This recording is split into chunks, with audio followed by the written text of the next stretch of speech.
എങ്ങനെയാണ് ശരിക്കും ഒരു ഇൻവെസ്റ്റർ കണ്ടെത്തുക? എവിടെ നിന്നാണ് കണ്ടെത്തുക? അതിൽ നിങ്ങൾ എന്ത് ഹെൽപ്പ് ചെയ്യുന്നത്? You can be A co founder.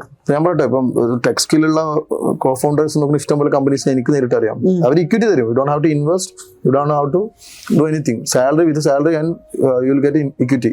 ഒരു കമ്പനിയിൽ ഭാഗമാകാൻ കഴിയും. അതർ ദാൻ ദാറ്റ് നമ്മൾ പറഞ്ഞല്ലോ, ഇൻവെസ്റ്ററിനെ പോകുമ്പോൾ നമ്മൾ ഫസ്റ്റ് ഫോക്കസ് ചെയ്യേണ്ടത്, ഞാൻ പറഞ്ഞു, ഫ്രം ഇൻവെസ്റ്റർ പെർസ്പെക്റ്റീവ്.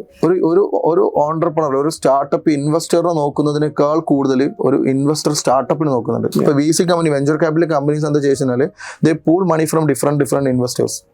വലിയ വലിയ ഇൻവെസ്റ്റേഴ്സിനും അങ്ങനെ ഫാമിലീസിനൊക്കെ എന്ത് ചെയ്യും, റിച്ച് ഫാമിലീസിനൊക്കെ എന്ത് ചെയ്യും, ഏഞ്ചൽസിനൊക്കെ ഫണ്ട് സ്വരൂപിക്കും. അപ്പോൾ ലെറ്റ്സ് അവർക്ക് 100 കോടി രൂപ അവരുടെ അക്കൗണ്ടിൽ ഇപ്പോൾ ഉണ്ട്, അവരെ സ്വരൂപിച്ച ഫണ്ട് ഉണ്ടെങ്കിൽ ഈ 100 കോടി രൂപ എഫക്റ്റീവായിട്ട് ഇൻവെസ്റ്റബിൾ സ്റ്റാർട്ടപ്സിൽ ഇൻവെസ്റ്റ് ചെയ്യുന്നതാണ് അവർക്ക് ഒരു വർഷത്തെ ദൗത്യം. അപ്പോൾ ഇത് സ്പെൻഡ് ചെയ്യലാണ് അവർ. അപ്പോൾ ഈ പൈസ എങ്ങനെ സ്പെൻഡ് ചെയ്യാന്നുള്ള ആലോചിച്ച് ടെൻഷൻ അടിക്കുന്ന ഒരു ആൾക്കാർ എന്തുണ്ട് മാർക്കറ്റിലുണ്ട്, നമുക്ക് അറിയാത്തതിന്റെ പ്രശ്നമാണ്. അപ്പോൾ സീഡ് ഫണ്ട്, അതായത് നിങ്ങളുടെ ഐഡിയക്ക് മാത്രം 1 കോടി രൂപ ഇൻവെസ്റ്റ് ചെയ്യുന്ന കമ്പനീസ് വരെ ഉണ്ട്. We should be investable startup. അവരൊക്കെ ഒരു ക്രൈറ്റീരിയ ഉണ്ടാവും, സ്റ്റാൻഡേർഡ്സ് ഉണ്ടാവും, ഇന്ന കാര്യങ്ങൾ വേണമെന്നുള്ളത് ഉണ്ടാവും. അതുണ്ടെങ്കിൽ ദേ വിൽ ഡെഫിനറ്റ്ലി ഇൻവെസ്റ്റ്.